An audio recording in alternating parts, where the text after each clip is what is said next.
अब शादीशुदा बेटे का पिता की संपत्ति पर कानूनी अधिकार नहीं होगा। ये खबर आपने सुन ली होगी। राजस्थान हाईकोर्ट का ये फैसला है और इस तरह की चर्चाएं अब तेज हो गई है।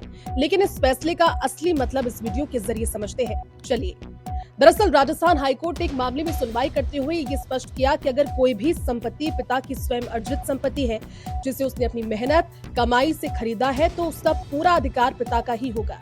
ऐसे में शादीशुदा बेटा सिर्फ बेटा होने के आधार पर उस संपत्ति पर अपना कानूनी दावा नहीं कर सकता।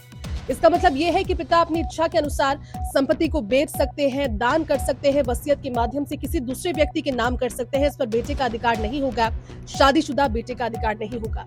हालांकि इस सर आप एक बात समझना बेहद जरूरी है, लेकिन अगर संपत्ति पैतृक है, यानी कि जो पीढ़ियों से चली आ रही संपत्ति है, तो उसके लिए नियम अलग हो जाते हैं। लोग इसे मिक्स कर रहे हैं और सोच रहे हैं कि अब बिल्कुल किसी भी संपत्ति पर अधिकार नहीं होगा, लेकिन ऐसी संपत्ति जो कि पीढ़ियों से चली आ रही है, उसमें उत्तराधिकार कानून लागू होते हैं और कानूनी वारिसों के आधार से भी अलग तरीके से उसे तय किया जाता है।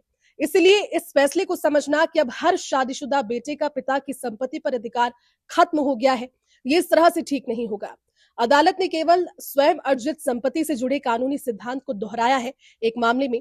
लेकिन जरूरी बात यह है, क्योंकि इस फैसले के बाद जो निकम्मे बेटे हैं, जो अपने माँ बाप को वृद्धाश्रम छोड़ देते हैं, उनके साथ मारपीट करते हैं, आए दिन इस तरह की दिल तोड़ने वाली खबरें आती है, उनके लिए जरूरी है संपत्ति से जुड़े मामलों में गलत जानकारी रिश्तों में दूरियां और कानूनी विवाद दोनों पैदा कर सकती है। इसलिए किसी भी फैसले को सिर्फ और सिर्फ उसकी हेडलाइन से नहीं, बल्कि पूरे कानूनी संदर्भ के साथ समझिए, जागरूक रहिए और यही सही जानकारी सबसे बड़े सुरक्षा का कारण बनेगी। इस वीडियो को ज्यादा से ज्यादा शेयर कीजिए और बताइए आपकी क्या राय है इस पर।